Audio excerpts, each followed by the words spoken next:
Hello everyone, this is Neel and welcome to my channel Indigo civil services.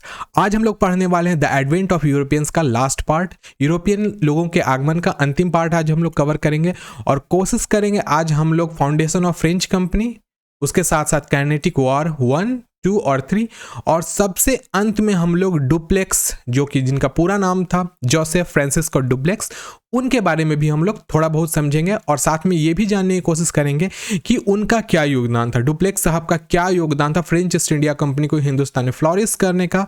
साथ में उन्होंने क्या बेनिफिट दिया था फ्रेंच ईस्ट इंडिया कंपनी को हिंदुस्तान में बिजनेस करने के लिए, और उसके साथ साथ उनका पतन भी समझेंगे और क्यों वो पतन के रास्ते में चले गए, क्या ऐसी उनसे गलती हो गई जिसके कारण वो पतन पे चले गए।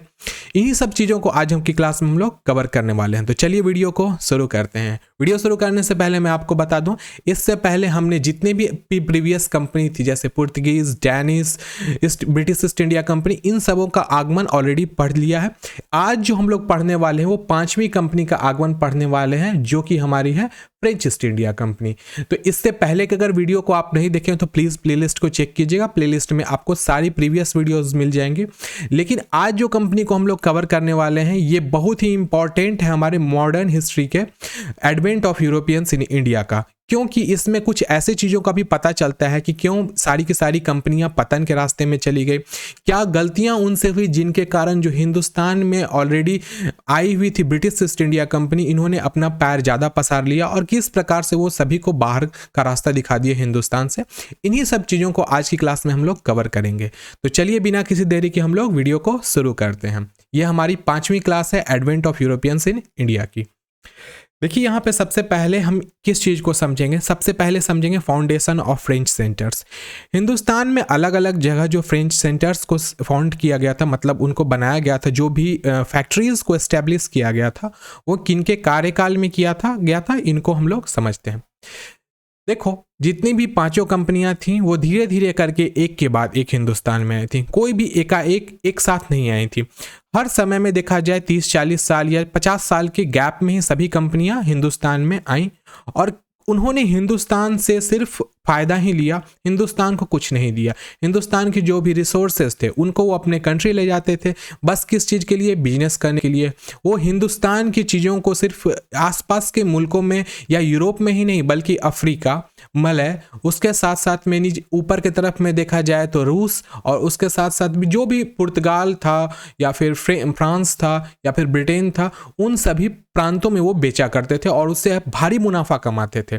इसके साथ साथ वो अफ्रीका के वेस्टर्न पार्ट में भी अपने बिजनेस को करते थे, जहाँ पे वो बिजनेस में दिए गए सामान के बदले में वहाँ से गुलामों को अपने कंट्री ले जा करके काम करवाते थे। तो इन्हीं सब चीज़ों को आज ही क्लास में हम लोग कवर करने वाले हैं। तो जो भी पहले कंपनियां आई थी, पुर्तगीज, डच, ब्रिटिश, डैनिश और फ्रेंच, इन सबों को हमने पहले कवर कर लिया है। सभी चीज़ों को मैंने ऑलरेडी एक्सप्लेन कर लिया है। अगर आप उस वीडियो को नहीं देखें तो प्लीज़ जाइए उस वीडियो को पहले देख लीजिए, तभी इस वीडियो को आप अच्छे से समझ पाइएगा। आज हम लोग पढ़ेंगे फ्रेंच ईस्ट इंडिया कंपनी।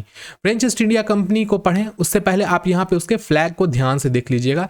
ये है फ्रेंच ईस्ट इंडिया कंपनी के फ्लैग और ये सब फ्लैग से आप ऑलरेडी अवगत होंगे ही। साथ में उनका वो एक इंसिग्निया है, आप देख सकते हो, ये इंसिग्निया है उनका पहचान प्रतीक चिन्ह, और इसके साथ साथ इसी चिन्ह का इस्तेमाल वो अपने जहाज पर किया करते थे। इसको आप थोड़ा ध्यान से समझिएगा, क्योंकि भविष्य में हो सकता है कुछ ऐसे आपको टॉपिक मिल जाए जिसमें इन सब फोटोग्राफ को आप देख करके आसानी से चीज़ों को समझ सकेंगे। उसके बाद नेक्स्ट हम देखते हैं सबसे पहला यहाँ पर किनके कार्यकाल में शुरू हुआ था फाउंडेशन, उस चीज़ को हम लोग समझते हैं। तो आप देख सकते हैं ये एक पोर्ट्रेट बनाया हुआ है पुराने ज़माने का, जिसमें यह बताया गया है कि इस प्रकार के फैक्ट्रीज हुआ करती थी जिसको समंदर के किनारे में या फिर ऐसे जगह जहाँ पे सी रूट से जहाज वगैरह आ सके उस जगह पे बनाया जाता था। उसके साथ साथ बाद में इसको प्रोटेक्ट करने के लिए फोर्टिफिकेशन, मतलब कि किलाबंदी भी की जाने लगी। और ये सब वो प्रांत थे जहाँ पर आप देख सकते हो ये जो समुद्री एरिया है, यही सब एरिया में सभी जितने भी French east India company, British या फिर डैनिश या फिर कोई भी ईस्ट इंडिया कंपनी थी, पुर्तगीज थी, वो सब अपने डेरा को इसी सब एरिया में, जो भी आप देख रहे हो समंदर के किनारे का एरिया, यहीं पे उन्होंने अपने बंदरगाह बनाए थे और यहीं से वो बिजनेस किया करते थे अलग अलग जगह में। देखिए सबसे पहले हम लोग समझते हैं भारत में फ्रेंच केंद्र की स्थापना, मतलब foundation of French centres in India. इस चीज की शुरुआत कहां से हुई थी? तो इस चीज की शुरुआत हुई थी लुइस 14 के मिनिस्टर, लुइस 14 के एक मिनिस्टर थे, मैं आपको बता देता हूं, उनका नाम था कॉलबेट। आप ध्यान रखिएगा, एक ये सब चीज छोटे मोटी चीजें हैं जो नोट्स में नहीं है, लेकिन फिर भी मैं आपको बताता चलता हूं। तो लुइस 14 के एक मिनिस्टर थे जिनका नाम था कॉलब्रेट, जो कि कैंपेजन देस इंडेस ओरिएंटलिस, देखो ये फ्रेंच मतलब एक आप समझ सकते हो फ्रेंच एक्सप्रेशन है, इस चीज को मैंने फ्रेंच लैंग्वेज में कहा हूं, लेकिन हिंदी में इंग्लिश में देखा जाए तो उसे हम लोग फ्रेंच ईस्ट इंडिया कंपनी और हिंदी में उसको फ्रांसीसी ईस्ट इंडिया कंपनी कहते हैं, की स्थापना 1664 ईस्वी में, ध्यान रखिएगा 1664 ईस्वी में फ्रांस में कराई गई थी। और आपको पता होना चाहिए इस चीज के बारे में कि ये कंपनी जो थी ये 50 साल का इसको एकाधिकार दिया गया था कि यह संपूर्ण रूप से अपने कंट्री के अलावा, मतलब फ्रांस के अलावा जहां जहां फ्रांसीसी आधिपत्य था जिन भी मुल्क में, वहां पर जाकर के वो बहुत ही आसानी से बिजनेस कर सकेंगे। अब मैं आपको एक चीज बताता हूं, बीच रास्ते में अगर आप फ्रांस से निकलिए, केप ऑफ गुड होप से आगे की तरफ बढ़िएगा हिंदुस्तान की तरफ, तो बीच में मेडागास्कर भी मिलेगा। तो यही जो कंपनी थी फ्रेंच ईस्ट इंडिया कंपनी, जो कैंपेगाइन देस इंडिस ओरिएंटलिस के नाम से जानी जाती है, इन्होंने मेडागास्कर को भी अपने कंट्रोल में लंबे समय तक के लिए रखा था। अब बात आती है नेक्स्ट हमारी 1667 में आपको यहाँ पे कंडीशन था कि इनका अब समय आ गया था एक नए मतलब फ्रांसीसी नेतृत्व करने वाले एक व्यक्ति का। उस समय में क्या हुआ था, 1667 के समय में फ्रांसिस्को कैरोन, अब याद रखिएगा इस नाम को आप ध्यान में रखना, फ्रांसिस्को कैरोन। देखिए कुछ ऐसे नाम आपको मिल सकते हैं जो इंपॉर्टेंट नहीं है, लेकिन आप इसको नोट कर लीजिएगा, क्यों? क्योंकि हो सकता है भविष्य में कभी आपको क्वेश्चन इससे आ जाए। तो ध्यान रखिएगा उनका नाम था फ्रैंकोइस कैरोन नाम था। फ्रैंकोइस कैरोन के नेतृत्व में एक एक्सपेडिशन हुई थी शुरू, जो कि कहां से हुई थी, हमारी फ्रांस से हुई थी, जो हिंदुस्तान सबसे पहली बार आई और उन्होंने अपने सबसे पहली फैक्ट्री को सूरत में बनाई थी। अब इनके साथ में एक मैरकारा, याद रखिएगा मैरकारा नाम का एक पर्शियन व्यक्ति भी था, जो कि मसूलीपट्टनम में सबसे पहली अपनी फ्रेंच फैक्ट्री को बनाया था।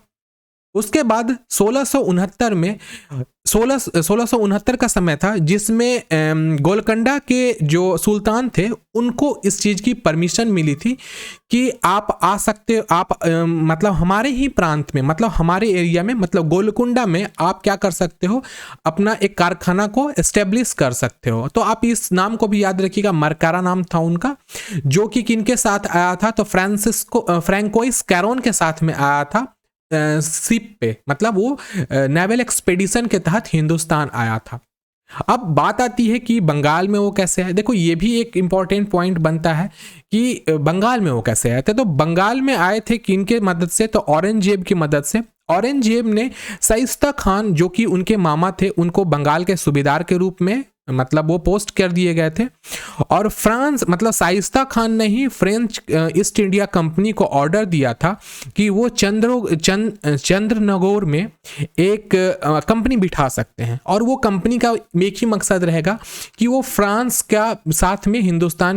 और हिंदुस्तान के बीच में बिजनेस को अच्छे तरीके से चला पाएंगे।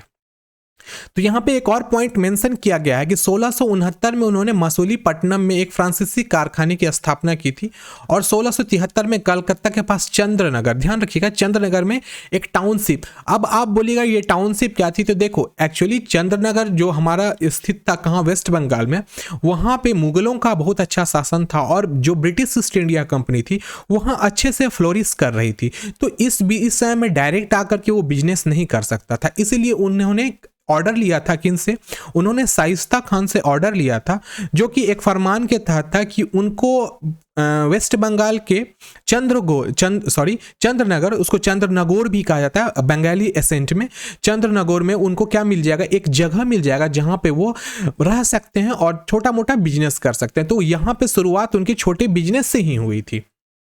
उसके बाद नेक्स्ट हमारा आता है, आप एक और बात ध्यान रखिएगा कि पौंडीचेरी में 1674, ध्यान रखना इस चीज को कि पौंडीचेरी में देखा जाए तो 1674 में इन्होंने अपनी मतलब कंपनी को बिठाया था, और 1673 में शेर खान लोधी, ध्यान रखिएगा शेर खान लोधी जो गवर्नर थे वलीकोंडापुरम के, उन्होंने फ्रांसिस्को मार्टिन को फैक्ट्री बनाने का एरिया मतलब उनको एक समझो तो आप एक तरीके से उनको दे दिया था ऑर्डर कि आप इस एरिया में हम एक फैक्ट्री को उनको स्थापना कर सकते हैं। और उसके बाद क्या हुआ मैं आपको बता देता हूँ।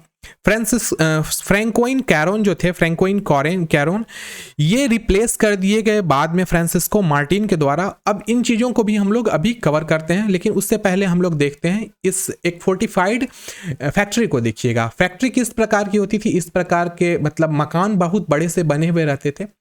हिंदुस्तानी फौज के साथ साथ फ्रांसीसी जो भी आर्मी हुआ करती थी वो इस प्रकार से यहाँ पर रहती थी, और उन लोगों का एक ही काम था बिजनेस को क्या करना, मतलब प्रोवोक करना। हिंदुस्तान के जो सब कॉन्टिनेंटल एरिया थे वहाँ बिजनेस को प्रोवोक करना, वो एक तरीके से चाहते थे कि बिजनेस अच्छे से फ्लोरिश कर सके। देखो फिर यहाँ पे क्या है, वालीकोंडापुरम, ध्यान रखिएगा वालीकोंडापुरम जो बीजापुर सुल्तान के अधीन था, वहाँ के गवर्नर कौन थे, तो वहाँ के गवर्नर थे शेर खान लोदी।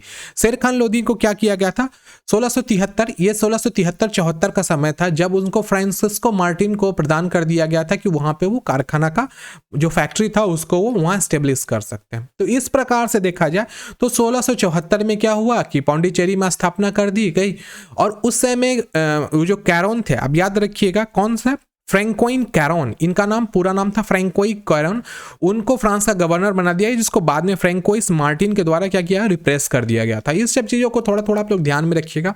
अगर आप स्पेक्ट्रम वाली बुक को एक बार पढ़ के इस वीडियो को देखिएगा तो ज़्यादा अच्छे से आप समझ सकते हैं, या फिर आप इस वीडियो को देख करके भी आप बाद में भी स्पेक्ट्रम पढ़ सकते हो, जिसमें आपको इन डेप्थ चीज़ जो मैं छोड़ दिया हूँ उन चीज़ों को आप अच्छे से समझ पाइएगा।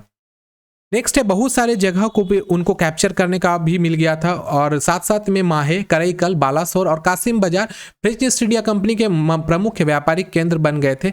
धीरे धीरे उन्होंने क्या किया था, जो भी इंडियन सबकॉन्टिनेंट के पास का जो मतलब इंटरनल एरिया था वहाँ पे धीरे धीरे वो अपने बिजनेस को फ्लोरिश करना शुरू किए थे।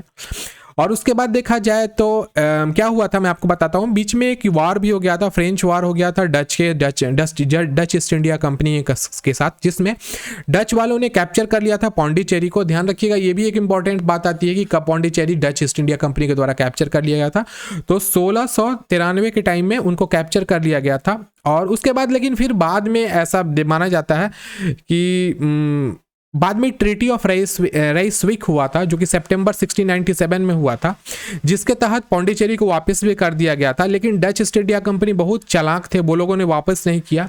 लेकिन फिर बाद में आफ्टर लॉन्ग टाइम, मतलब देखा जाए एक लंबे समय 10 साल के बाद में 1699 के टाइम में उनको वापस मिल गया था, जब फ्रैंकोइस मार्टिन की डेथ हो गई थी 13 दिसंबर 1706 में। तो इन सभी चीज़ों को भी आप लोग ध्यान में देते हुए चलना। फिर नेक्स्ट हमारा इसके बाद क्या आता है, इसके बाद आता है कुछ इंपॉर्टेंट मतलब गलतियां, जो कि ऐसी मिस्टेक्स थी जो ईस्ट इंडिया कंपनी, सारे ईस्ट इंडिया कंपनी किए थे। लेकिन एक बात आई बीच में, वो थी वॉर ऑफ स्पेनिश सक्सेशन। अब वॉर ऑफ स्पेनिश सक्सेशन को हम लोग समझे तो वो वार हिंदुस्तान में नहीं हुआ था, बल्कि वो वार हुआ था कहाँ पर, तो हमारे यूरोप में हुआ था। उसका कारण क्या था मैं आपको बताता हूँ। वो लड़ाई थी गद्दी के लिए, और ये लड़ाई लंबे समय तक 13 साल तक के लिए चला था। 1701 से लेकर 1714 तक यह लड़ाई चली थी। और इस लड़ाई में देखा जाए तो फ्रांसीसी कंपनी हार गई थी। फ्रांसीसी कंपनी अपने मतलब कहाँ हारी थी, वो तो यूरोप में हारी थी, जिसका परिणाम स्वरूप यह निकला था कि उनको हिंदुस्तान के भी कुछ इंपॉर्टेंट जगह जहां से वो बिजनेस किया करते थे, जैसे सूरत, मसूलीपट्टनम, उसके बाद इंडोनेशिया का एक जगह था जिसका नाम था बंटम आइलैंड, वो सब उनको उनके हाथ से धीरे धीरे करके चला गया था। तो ये घटनाएं हुई किन समय में, तो उनके शुरुआती समय में। लेकिन यहीं पर सब कुछ खत्म नहीं होता है, इसको कुछ समस्या भी आने लगी। फ्रेंच ईस्ट इंडिया कंपनी को कुछ सेटबैक्स भी झेलने पड़े थे। सेटबैक्स क्या हुआ था कि 1693 में पौंडीचेरी पर डच ने जब कब्जा कर लिया था, उसके बाद रिसीविक की संधि हुई, जिसमें फ्रांसीसियों को बहाल कर दिया गया था, और डच गैरिसन इस पर 2 साल के लिए वो काम भी किए थे। आप देख सकते हो ये डच गैरिसन है, इन्होंने कब्जा भी कर लिया था। और ये थी संधि हमारी किस चीज की, रिस्विक की संधि। याद रखिएगा रिस्विक की संधि एक इंपॉर्टेंट मतलब देखा जाए तो एक तरीके से एक सेटबैक है, इस चीज को आप समझिएगा, जिसके कारण ये संधि करनी पड़ी थी। ये संधि करने का कोई मकसद नहीं बन रहा था, लेकिन कहीं ना कहीं से कमजोर पड़ रही थी फ्रेंच ईस्ट इंडिया कंपनी, इसलिए संधि करना पड़ा था। लेकिन फिर बाद में क्या हुआ, आफ्टर देखा जाए 1720 के टाइम जब आ गया, तो उस समय में एक परपेचुअल कंपनी मतलब बनी गई थी इनके द्वारा, तो फ्रेंच ईस्ट इंडिया कंपनी के द्वारा। उस परपेचुअल कंपनी, जिसको आप कह सकते हो, परपेचुअल का अर्थ होता है कभी नहीं खत्म होने वाला, उस कंपनी को बनाने के पीछे कारण ये था कि वो रीऑर्गेनाइज करना चाह रहे थे। वो चाह रहे थे फिर से उनका वर्चस्व हिंदुस्तान ही नहीं, उनके कंट्री ही नहीं, बल्कि पूरे के पूरे एशिया, साथ साथ नदर्न अमेरिका, वहाँ भी उनका वर्चस्व बढ़ सके। इसके लिए फिर से परपेचुअल कंपनी ऑफ इंडिस का उन्होंने मतलब रीऑर्गेनाइज करी थी। देखो इसके बाद हमारी क्या आती है, अब देखो अब एंग्लो फ्रांसीसी युद्ध के कुछ कारण, जिसमें कर्नेटिक युद्ध वगैरह हुआ। इससे पहले कुछ इंपॉर्टेंट पॉइंट को हम लोग समझ लेते हैं। उस पॉइंट को समझने से पहले हम लोग क्या चीज को समझते हैं, तो रीऑर्गेनाइजेशन क्यों किया गया था। आप इस चीज को थोड़ा समझना जी। देखो आप इस चीज को नोट भी कर सकते हो आपको अगर इंपॉर्टेंट लगे तो। देखो सभी कुछ खराब होना किससे में, अब 1720 का टाइम से हम लोग देखते हैं, एक टाइमलाइन देखते हैं 1720 का टाइम। 1720 के टाइम में क्या हुआ था कि रीऑर्गेनाइजेशन शुरू हो गई थी फ्रेंच ईस्ट इंडिया कंपनी में, और इसके तहत उन्होंने परपेचुअल, ध्यान रखिएगा इस नाम को आप लोग ध्यान रखना, परपेचुअल का अर्थ भी बता देता हूँ, कभी नहीं खत्म होने वाला। Perpetual company of INDIEST, इंदेस्त।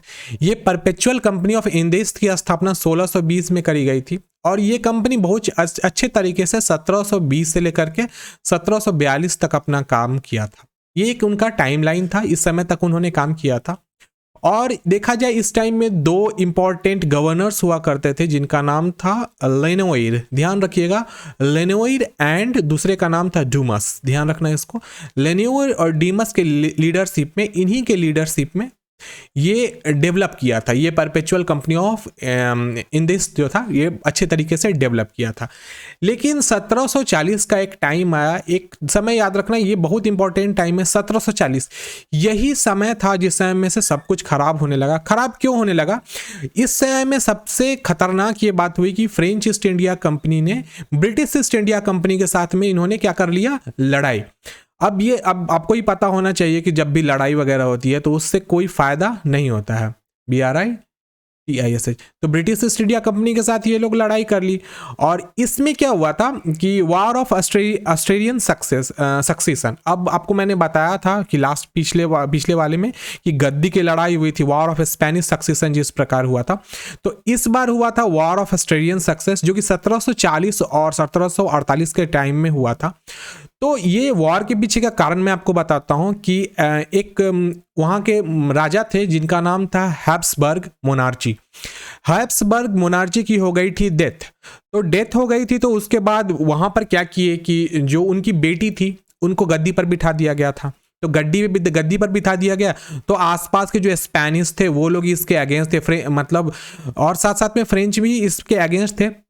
लेकिन फिर फ्रेंच के कुछ वहाँ के अंदर के अंदरूनी जो कंट्री के लोग थे वो इसके अगेंस्ट थे। लेकिन ब्रिटिश ईस्ट इंडिया कंपनी बोली कि भाई ठीक है, कोई दिक्कत नहीं है, अगर कोई महिला भी अगर राजगद्दी पर बैठती है तो इससे कोई नुकसान नहीं होगा। और इसके कारण ट्रीटी ऑफ एक्सलाई चैपल, ध्यान रखिएगा इस ट्रीटी को भी आप लोग याद रखना, ये ट्रीटी ऑफ एक्सलाई चैपल की हुई, जिसके तहत ब्रिटिश ईस्ट इंडिया कंपनी ने फ्रेंच ईस्ट इंडिया कंपनी के साथ हाथ मिला लिया और कहा कि ठीक है, चलो ठीक है, अगर फीमेल भी बैठती है तो कोई प्रॉब्लम नहीं है। अब देखो इसका एक ड्रॉबैक्स की शुरुआत कहाँ से शुरू होती है, तो ये एक्सला चैपल जो फ्रांस में हुआ, इसने सिर्फ फ्रांस को नहीं बल्कि हिंदुस्तान के ही बहुत सारे प्रांत में इन्होंने प्रॉब्लम क्रिएट कर दी। अब आपको पता होना चाहिए कि जब इसकी शुरुआत हुई तो जो कोरोमंडल कोस्ट है, कोरोमंडल कोस्ट पे जो मैसूर है, आपको पता होना चाहिए, मैसूर हुआ, फिर साथ साथ में विजयनगर साम्राज्य इधर में, फिर उसके साथ कोचीन वगैरह जो भी प्रांत हुआ करते थे, और साथ साथ में एक इंपॉर्टेंट था कोरोमंडल कोस्ट। आप लोग इस चीज़ को ध्यान में रखना, कोरोमंडल कोस्ट पर क्या हुआ था कि वहाँ पर धीरे जो भी कंपनी थी फ्रेंच ईस्ट इंडिया कंपनी की, वो ठीक से काम नहीं कर रही थी, और ये काम नहीं करने के पीछे भी कारण ये था कि यहाँ पर के जो राजा महाराजा थे वो लोग बहुत ज़्यादा प्रभुत्व वाले थे, और साथ साथ में नदर्न जो प्रोविंस था, ये नदर्न पार्ट जो हिंदुस्तान का था, यहाँ पर मराठा लोग बहुत ज़्यादा शक्तिशाली हुआ करते थे। और डेक्कन का जो पार्ट था वहाँ पे पॉलिटिक्स जो थी वो मतलब थोड़ी डिफरेंट टाइप की चल रही थी, क्योंकि मराठास के साथ वहाँ पे लड़ाई हो रही थी। फिर उसके बाद क्या हुआ था, एक वहाँ के मतलब जो एक राजा थे जिनका नाम था असफ जह, उनकी डेथ हो गई थी और उस पर ब्रिटिश वाले ने कब्जा कर लिया था, और यही सब कारण बन गया था कि फर्स्ट कर्नाटिक वॉर की शुरुआत हुई थी। लेकिन फिर भी वेस्ट बंगाल का जो प्रांत था, यहाँ पे उनका मतलब जो फ्रेंच ईस्ट इंडिया कंपनी था उनका अच्छा वर्चस्व नहीं हो पा रहा था, क्योंकि यहाँ पर ब्रिटिश लोग पूरा का पूरा अपना कवर करके रखे हुए थे। तो ये सब कारण था फ्रेंच ईस्ट इंडिया कंपनी को रीऑर्गेनाइज होने के। लेकिन उसके पहले नहीं, उसके बाद क्या हुआ कि इन्हीं सब कारण से एक युद्ध हो गया जो कि फर्स्ट कर्नाटिक वॉर के नाम से जाना जाता है, जो 1740 से 1748 के टाइम में हुआ था। हम उस वॉर को भी थोड़ा सा समझते हैं, और उससे पहले, वॉर समझने से पहले कुछ हम बेसिक्स चीज़ों को बता देते हैं कि क्या बातें हुई थी। देखो, ये जो कर्नाटिक का पहला युद्ध हुआ था 1740 से 1748 के बीच में, यह वर्चस्व की लड़ाई थी। वर्चस्व की लड़ाई क्या थी मैं आपको बताता हूं। यूरोप में एक वॉर चल रहा था, वो यूरोप का वॉर यूरोप तक ही सीमित नहीं रहा था, बल्कि वो वॉर कहीं ना कहीं से हिंदुस्तान के प्रांतीय क्षेत्र में भी चला आया था। अब आपको पता होना चाहिए कि ब्रिटिश जो ईस्ट इंडिया कंपनी थी उनको बहुत ज़्यादा सपोर्ट मिल रहा था, किनके द्वारा, तो मुगल्स के द्वारा। और फ्रेंच हिंदुस्तान में फ्रेंच वहाँ पर भी थोड़े कमज़ोर पड़ गए थे यूरोप में, तो हिंदुस्तान में भी लड़ाई नहीं करना चाह रहे थे। लेकिन फिर क्या हुआ, बीच में एक ब्रिटिश कमांडर जिनका नाम बर्नेट था, उन्होंने क्या किया, कुछ कमांडर को भी मार दिया और कुछ जहाज पर भी उन्होंने तोप के गोले दाग दिए थे। तो इसके कारण क्या हुआ, ब्रिटिश, अब देखो जैसे ही अब लड़ाई होगी तो दोनों साइड से शुरू हो जाएगी। तो जैसे ही ब्रिटिश वालों ने फ्रेंच के शिप पर और फ्रेंच के जो भी छोटे मोटे उन्होंने फैक्ट्रीज बना के रखे हुए थे उस पे जैसे ही उन्होंने अटैक किया, तो फ्रेंच ने इसका जवाबी कार्रवाई किया, और उसको साथ साथ उन्होंने क्या किया, फ्रेंच ने मद्रास पे मतलब अटैक कर दिया और उसको पूरा का पूरा अपने कब्जा में कर लिया। तो यही कारण था जिसके कारण फर्स्ट कर्नाटिक वॉर की शुरुआत हुई। अभी हम लोग इसमें ये जो ट्रीटी ऑफ एक्स-ला-चैपेल है इसको भी हम लोग समझेंगे कि क्या ट्रीटी ऑफ एक्स-ला-चैपेल थी, क्यों ये ट्रीटी की गई थी। तो इस चीज को हम लोग देखते हैं। देखो, सबसे पहला थोड़ा यहाँ पे कंटेंट मैं तो बता तो देता ही हूँ आपको, साथ में यहाँ पर जो लिखा हुआ है इसको भी आप लोग समझ लीजिए। इसकी पृष्ठभूमि क्या थी, तो कर्नाटक का जो कोरोमेंडल तट था, मैंने भी तुरंत बताया, इसके भीतरी भाग में ऑस्ट्रियाई उत्तराधिकार और युद्ध के कारण हुए एंग्लो फ्रांसीसी युद्ध का विस्तार हो गया। तो युद्ध चल रहा था कहाँ पे, युद्ध चल रहा था हमारे फ्रांस में, यूरोप में। और यूरोप वाला युद्ध सिर्फ यूरोप तक ही सीमित नहीं रहा, बल्कि वो नॉर्थ अमेरिका के भी कुछ प्रांत में चला गया, और साथ साथ इंडियन सब कॉन्टिनेंट में चला गया। और जैसा कि आपको पता होना चाहिए कि यूरोप से ज्यादा नजदीक नॉर्थ अमेरिका पड़ता है, इसलिए जो फ्रेंच ईस्ट इंडिया कंपनी थी वो ज्यादा ध्यान दे रही थी नॉर्थ अमेरिका की तरफ, हिंदुस्तान के ऊपर उन लोगों का ज्यादा ध्यान भी नहीं था। तो वो ज्यादा प्रायोरिटी देते थे नॉर्थ अमेरिका को डेवलप करने का, वहां की जो मतलब जो भी फैक्ट्रीज होती थी या फिर वहां की जो बस्तियां हुआ करती थी उस पर वो लोग ज्यादा ध्यान देते थे, वो लोग इधर ज्यादा ध्यान नहीं दिया करते थे। तो अब देखो, ट्रीटी ऑफ एक्स-ला-चैपेल भी इसी में आता है, मैं आपको बताता हूं। लेकिन उससे पहले थोड़ा सा ये भी देख लीजिए, उसके तत्काल कारण को समझिएगा। सबसे पहला फ्रांस ने 1764 में क्या किया था, मद्रास पे कब्जा कर लिया, और इसके जवाबी कार्रवाई में ही शुरू हुआ क्या, प्रथम कर्नाटक युद्ध। और इसका रिजल्ट क्या निकला कि ऑस्ट्रियाई उत्तराधिकारी युद्ध को समाप्त करने के लिए एक्स-ला-चैपेल, आप इसको याद रखिए, एक्स-ला-चैपेल की संधि पर हस्ताक्षर किए। मद्रास को अंग्रेज को वापस दे दिया गया और फ्रांसीसियों को अपना क्षेत्र उत्तरी अमेरिका मिला। अब देखो यहाँ पर इस चीज को समझें, उससे पहले हम लोग एक्स-ला-चैपेल की संधि को समझते हैं। एक्स-ला-चैपेल की संधि क्या थी, तो मैंने आपको अभी तुरंत ही बताया था कि हैबिसबर्ग मोनार्ची, याद रखिएगा, हैबिसबर्ग मोनार्ची की डेथ हो गई थी, जिसके कारण बिठा दिया गया था उनकी बेटी को गद्दी पर, जिससे कि आसपास के जो ऑस्ट्रियाई, जो कि अभी देखा जर्मेनिक प्रांत था उस समय का, साथ साथ में जो स्पेनिश प्रांत था, वो सब इसके अगेंस्ट थे। वो लोग नहीं चाहते थे कि एक महिला को कहीं से भी बिठाया जाए, कहाँ पे, राजगद्दी पे। लेकिन ब्रिटिश वाले लोग इस प्रकार के नहीं थे, वो लोग मोनोपोली नहीं किसी प्रकार के रखते थे। और वो फेमिनिज्म में भी ऐसा भी नहीं था कि वो फेमिनिज्म को बहुत ज़्यादा मतलब प्रोवोक भी करते थे, उसको ज़्यादा इंपॉर्टेंस भी देते थे, ऐसा कुछ भी नहीं था। वो बस जानते थे ह्यूमैनिटी है तो सभी, कोई भी बैठ सकता है, कोई भी राजगद्दी पे, जरूरी नहीं पुरुष ही बैठे, महिला भी उस पे बैठ सकती है। तो इसमें क्या हुआ, इस संधि के तहत एक्स-ला-चैपेल की संधि के तहत क्या हुआ था, सबसे पहला कि हैब्सबर्ग की बेटी थी, अब वह गद्दी पर बैठ सकती थी। नॉर्थ अमेरिका में इंग्लैंड लौटेगा, मतलब कि नॉर्थ अमेरिका का जो नॉर्थ अमेरिका के प्रांत को जो कि इंग्लैंड कब्जा कर लिया था वो लौटा देगा अपने टेरिटरी, किसको, फ्रेंच ईस्ट इंडिया कंपनी को। और इसके बदले में क्या होगा कि हिंदुस्तान में जो फ्रेंच ईस्ट इंडिया कंपनी ने मद्रास को कैप्चर कर लिया था, वो मद्रास को वापस लौटा देगा किसको, ब्रिटिश ईस्ट इंडिया कंपनी को। अब आपको छोटा सा मैं आपको एक बात बताता हूँ, एक बैटल ऑफ सेंट थॉमस जो कि मतलब देखा जाए तो आपको मैं बताता हूँ ये कहाँ पे हुआ था। अदयार नदी कहाँ पे है, तो आप नॉर्थ मतलब नॉर्थ साउथ इंडिया में जाओगे तो साउथ इंडिया में आपको ये चीज़ मिलेगा, अदयार नदी है। अदयार नदी के तट पे ही बैटल ऑफ सेंट थॉम हुआ था, जिसमें क्या हुआ था मैं आपको बताता हूँ। अनवरुद्दीन जो कि लड़ लिए थे फ्रेंच फोर्स के साथ में, अनवरुद्दीन की बहुत बड़ी फौज थी, आपको पता होना चाहिए, और बहुत बड़ी फौज थी, और इतनी बड़ी फौज थी कि कभी भी फ्रेंच ईस्ट इंडिया कंपनी ये सोच के नहीं रखी हुई थी कि वो उनको हरा भी देगी। लेकिन क्या हुआ, जो कि अनवरुद्दीन जो कि कर्नाटक के नवाब थे, उनकी बहुत बड़ी फौज होने के बावजूद भी वो फ्रेंच फोर्स जिसके कैप्टन थे कैप्टन पैराडाइज, उनके साथ वो लड़ लिए। और मैं आपको बता देता हूँ जो भी यूरोपियन कंपनी थी उनका जो टेक्टिक्स था लड़ाई करने का वो बहुत ही डेवलप्ड था, वो अच्छे तरीके से लड़ाई करना जानते थे। उनको पता था कि किस प्रकार से लड़ने की, मतलब समझो तो बहुत ज़्यादा आप जानते हो ना कि हिंदुस्तान में बहुत सारी नीतियाँ बहुत विचित्र प्रकार की पुराने ज़माने में होती थी, जैसे कि मतलब रूल्स रेगुलेशंस को फॉलो ना करना, ढंग से किसी चीज़ को नहीं चला पाना। लेकिन जो ईस्ट इंडिया कंपनी फ्रेंच वाली थी उसकी जो फौज थी वो बहुत ज़्यादा डिसिप्लिन में थी। तो डिसिप्लिन होने का, अत्याधुनिक हथियारों का उपयोग करने का, साथ में युद्ध की तकनीक को अच्छे तरीके से जानने का, ये जो अनवरुद्दीन की फौज थी करना, मतलब जो नवाब के कर्नाटक की फौज थी अनवरुद्दीन जो थी, वो अदयार नदी पे हार गई, बहुत गंदे तरीके से हारी। और इस हार को देखते हुए ब्रिटिश ईस्ट इंडिया कंपनी इस चीज़ को समझ गई कि भाई जब फ्रांस की छोटी सी कंपनी ने, छोटी सी बटालियन ने हिंदुस्तान के उतने बड़ी फौज को, जो कर्नाटक के लड़ाई मतलब बहुत बड़े राजा थे अनवरुद्दीन, उनको जब हरा सकता है तो हम क्यों नहीं मतलब आधिपत्य जमा सकते हैं। तो कहीं ना कहीं से यहाँ पर ब्रिटिश ईस्ट इंडिया कंपनी अपना दिमाग लगाई। वो दिमाग क्या लगाई मैं आपको बताऊंगा, बहुत बड़ा आपको पता चलेगा कि किस प्रकार से यहाँ पर ब्रिटिश ईस्ट इंडिया कंपनी और French east India company Hindustan के ही लोगों को मैनिपुलेट करके एक दूसरे के बीच में लड़ने के लिए मतलब उन लोगों को मना लिए थे।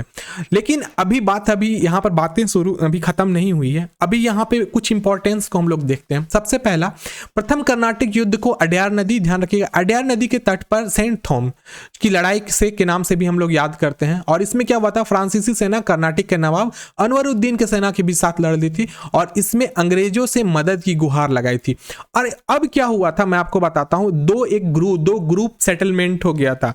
एक ग्रुप, वो ग्रुप क्यों सेटलमेंट हुआ था वो भी आपको मैं बता दूंगा। यहां पर पावर ग्रुप्स के बारे में आ गई बात थी।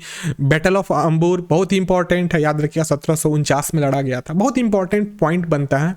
और ये इसी के कारण हुआ था सारा का सारा। यहाँ पे दो पार्ट, मतलब समझो तो हिंदुस्तान के ही लोगों को आपस में लड़ाया जा रहा था। और वो भी लड़ क्यों रहे थे, क्योंकि फ्रांस, यूरोप में फ्रांस लड़ रहा था किनके साथ में, ब्रिटिश ईस्ट इंडिया के साथ में। इसीलिए जो देखो मैं आपको बताता हूँ, जो फॉरेन पॉलिसी होती है बहुत अजीब तरीके की होती है। कब कौन सा कंट्री हमारा दोस्त रहेगा, कब तक दोस्त रहेगा और किस दिन वो दुश्मन बन जाएगा, इसकी कोई गारंटी नहीं होती है। तो यहाँ पर पावर ग्रुप्स जो बन गए थे वो अलग अलग पावर ग्रुप्स बने थे। मैं उसको भी तुरंत क्लियर कर रहा हूँ। यहाँ पर मुजफ्फर जंग और नासिर जंग, इन दोनों के बीच की भी बातें मैं आपको बताता हूँ। बस आगे वाली स्लाइड में हम लोग देखते हैं उन चीज़ों को। देखो यहाँ पर नेक्स्ट हमारा आता है सेकंड कर्नाटक युद्ध। लेकिन सेकंड कर्नाटक युद्ध से पहले मैं थोड़ा सा एक चीज़ में बताता हूँ क्या था। देखो मैं बताता हूँ, देखो सेकंड कर्नाटक युद्ध शुरू कब होगा मैं आपको बताता हूँ। यहाँ पे शुरू होने का दो कंडीशन होगा। सबसे पहला कंडीशन होगा कि जब नजीम उल मुल्क अजाज जह 1748 में मर जाएंगे, ठीक है, याद रखिएगा। और अब दूसरा कंडीशन क्या होगा कि मराठा जो होंगे वो चंदा साहिब को छोड़ देंगे, उनको कैप्चर करके रखा हुआ था, वो उनको छोड़ देंगे। उसके बाद क्या होगा, चंदा साहब, देखो मैं आपको बता देता हूँ, चंदा साहिब बहुत ही अच्छे मतलब लीडर हुआ करते थे। मैं इस चीज़ को दोबारा कहना चाहूँगा। तो चंदा साहिब इसके बाद क्या कहेंगे कि वो बोलेंगे कि मैं कर्नाटक का राजा बनूंगा, मतलब वहाँ की नवाबी मैं लूँगा। अब इसके फलस्वरूप क्या निकलेगा कि अजाज जह जो कि नज़र जंग का, सॉरी इस चीज़ को मैं फिर से बता रहा हूँ, ध्यान दीजिएगा। अजाज जह जो है, जो कि बेटा है नासिर जंग का, वो बैठ जाएगा कहाँ पे, जाकर के नवाब की कुर्सी पे बैठ जाएगा। मुजफ्फर जंग ने इस बात को कहा था कि मुजफ्फर जंग उसी टाइम में आएगा, वो इसको कहेगा कि मुगल गवर्नमेंट ने मुझे बना दिया है क्या, तो मुझे दक्कन का गवर्नर बनाया है। तो यहाँ पे दो दो क्लेम करने वाले एक सीट को चले आएंगे। साथ में चंदा साहब ऑलरेडी बोलेंगे कि चंदा साहब बोलेंगे क्या कि मैं तो दामाद हूँ किसका, दोस्त अली का दामाद हूँ। और इस तरीके से देखा जाए, दोस्त अली कौन थे, तो वो कर्नाटक के नवाब हुआ करते थे। तो यहाँ पर 3-3 लोग ऐसे आ जाएंगे जो कि क्लेम करने लगेंगे किसको, सीट को। तो इसी चीज के कारण हो जाएगा सेकेंड कर्नाटिक युद्ध। सेकेंड कर्नाटिक युद्ध के पीछे कुछ कारण भी रहेगा, मैं आपको बताती हूँ। ये एजाज जंग और नाजिर जंग का, एजाज जंग का जो बेटा है नाजिर जंग, इसी कारण सारी की सारी प्रॉब्लम होती है। नाजिर जंग के बारे में हम लोग समझते हैं। देखिए ये पावर ग्रुप्स को थोड़ा सा हम लोग डिवाइड करके देख लेते हैं। देखो ये पावर ग्रुप किस प्रकार से बनता है, देखो मैं बताता हूँ। एक तरफ एक साइड में पावर 1 और पावर 2 के रूप में आप लोग समझिएगा। देखो पहले वाले साइड में कौन हो जाएगा, नासिर जंग, आप इसको ध्यान रखिएगा। पहले में रहेगा नासिर जंग, जिसको नासिर जंग, देखो ये उर्दू लफ्ज में थोड़ा समझिएगा इस चीज को। और एक साइड में हो जाएगा कौन, मुजफ्फर जंग, ध्यान रखिएगा उसको, मुजफ्फर जंग। और मुजफ्फर जंग के साथ में कौन हो जाएगा, तो इधर हो जाएगा चंदा साहिब, ध्यान रखिएगा, चंदा साहिब। और यहाँ पे नाजिर जंग के साथ कौन, इसके पार्टी में कौन रहेगा, तो इसके पार्टी में अनवरुद्दीन रहेगा, ध्यान रखना है इसको। बहुत अच्छी बात है यहाँ पे, अनवरुद्दीन, अनवरुद्दीन, ठीक है। अब इन दोनों को, मतलब इस वाले पावर को आप देख रहे हो, जो हमारा ये लेफ्ट साइड वाला पावर है, इसको सपोर्ट कौन करेंगे, तो इसको ब्रिटिश लोग सपोर्ट कर रहे हैं, ध्यान रखिएगा। और इधर वाली चंदा साहिब और मुजफ्फर जंग को कौन सपोर्ट कर रहे हैं, तो इसको ध्यान रखिएगा, इसको फ्रेंच लोग सपोर्ट कर लेंगे। तो यहाँ पे देखा जाए तो लड़ाई कहाँ हो रही है भाई, तो हो रही है यूरोप में। अब उस लड़ाई का कहीं असर कहाँ पड़ रहा है, तो उसका असर पड़ रहा है हिंदुस्तान में।